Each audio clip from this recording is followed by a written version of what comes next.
မင်္ဂလာပါတကယ်ချင်းတို့ရေဒီနေ့တော့ပဲဆောင်၅သီးလေးနဲ့ပစွန်နဲ့တုတ်စားကြရအောင်เนาะဒီမှာပဲဆောင်၅သီးရဝယ်ဖို့ရှားတယ်ပြီးလို့ရှိရင်အဲ့လိုနှုတ်လာလဲရတာရှားတယ်เนาะများတော့အဖြစ်ကတော့တွေ့လိုက်ရင်အရန်ရှင်းပြီးတော့မလက်တော့တာများတယ်ဒီနေ့တော့မစိုးဘူးချိန်လေးကောင်းနေ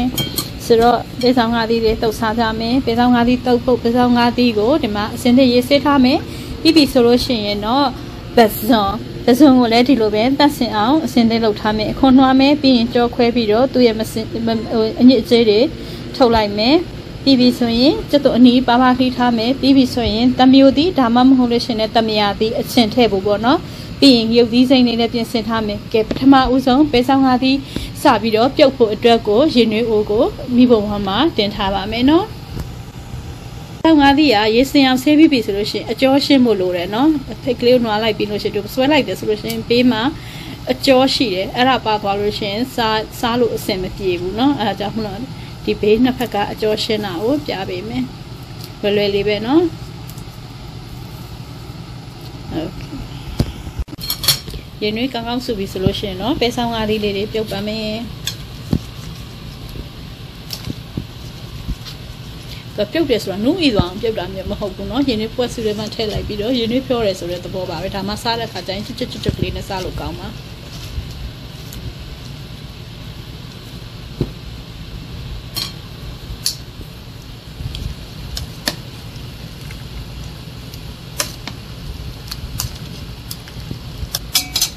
ခဏလေးပြန်ပြီးတော့ပွက်သွားအောင်ဥထားမယ်နော်ခဏလေးပဲနော်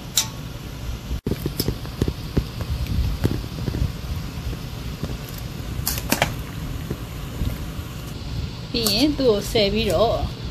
ရေခဲရည်ထဲမှာထည့်လိုက်မယ်နော်အဲ့ဒါဆိုရင်သူကတောင့်တောင့်လေးနဲ့စိမ့်စိမ့်လေးအမြဲတမ်းဖြစ်မယ်ကိုချက်ချင်းစားမှာမဟုတ်ဘူးဆိုလို့ရှိရင်တော့မှသူ့ရဲ့အစိမ်းရောင်ကကျွတ်တာနဲ့ကပျောက်မသွားအောင်လို့ရေခဲရည်ထဲမှာစိမ့်မိမယ်နော်ဒီကိစ္စမှာခဏရည်နေစိမ့်မယ်ပြီးပြီဆိုရင်ဆယ်ပြီးတော့စကားထဲမှာစစ်ထားပေးမယ်နော်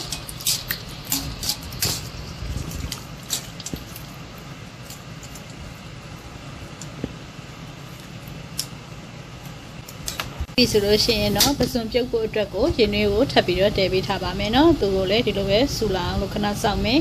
ပူပြီးဆိုလို့ရှိရင်တော့ဒါပစွန်ကိုထည့်လို့ရပြီနော်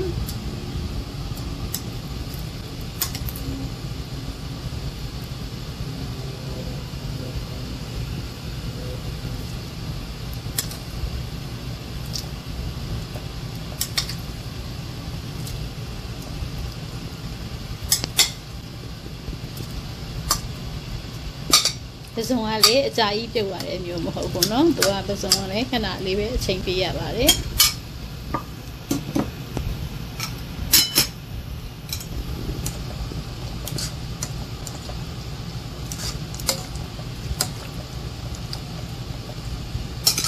ပစွန်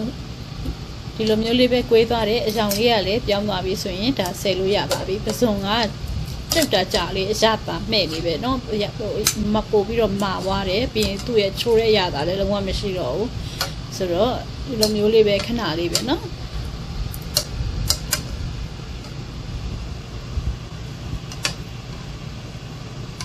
စီးဖူတွေက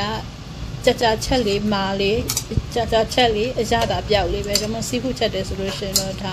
ဒီပြင်းပြင်းလေးနဲ့ခက်မြန်ချက်တာအကောင်းဆုံးပါပဲဆောနာတော့ရေခဲရည်ထဲမှာစိမ့်ထားတဲ့ပဲဆောင်၅သီးတွေလည်းဆယ်ထားလိုက်ပါမယ်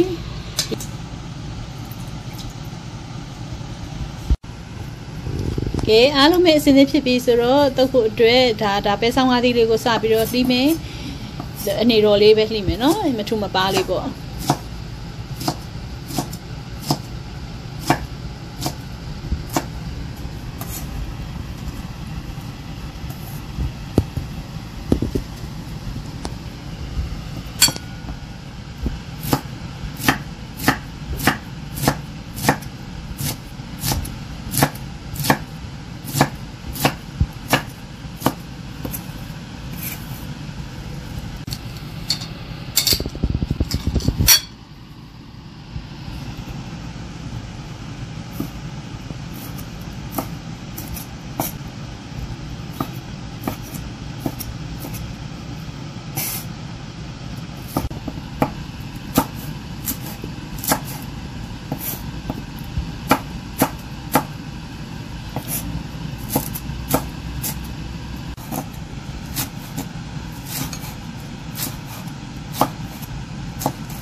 ပြီးရင်ဒါကတော့ငပြရေးထည့်တာပါ fish sauce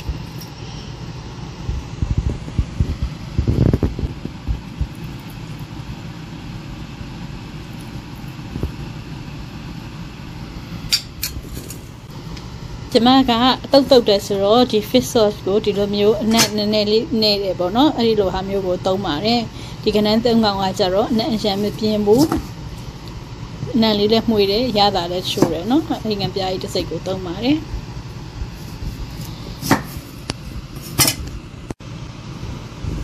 ပြီးပြီဆိုရင်အချင်းအတွက်ကတော့ကျမကတော့တမယာသီးတဲ့ဆိုင်တမျိုးသီးကိုထည့်တာပိုကြိုက်တယ်နော်သူကကြတော့ကြာရင်လည်းခါမသွားဘူးတမယာသီးကြတော့ခါသွားတတ်တယ်ဆိုတော့တမျိုးသီးကိုသုံးတာပို့ပြီးတော့ကြိုက်ပါတယ်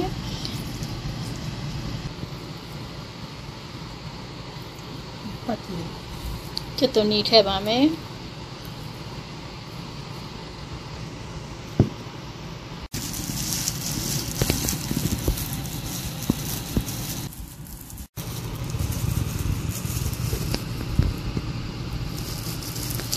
ကူမြန်ဆန်နဲ့အရသာရှိတဲ့ပဲဆောင်ငါးသီးနဲ့ဇွန်ရှင်ငန်းဆက်ကလေးတုတ်ထားတာလေးကတော့ရသွားပါပြီနော်ရမ်းကိုရွှေရှင်းလွယ်ကူပါတယ်ဘာမှလည်းခက်ခဲမဟုတ်ဘူးမြင်မြင်ဆန်ဆန်လေးလုပ်လို့ရတယ်ဟင်းလေးတစ်ခွက်ပါအင်းသားလေးစားဖို့အတွက်ပြင်ဆင်လေးလိုက်ပါအောင်နော်အခုလိုမျိုးရကူရွှေရှင်းနဲ့ဟင်းချက်နီလေးတွေကိုအမြဲစူးစမ်းပြီးတော့တင်ပြပေးသွားပါမယ်ကျမရဲ့ channel လေးကို subscribe လုပ်ထားပေးပါနော် please like and share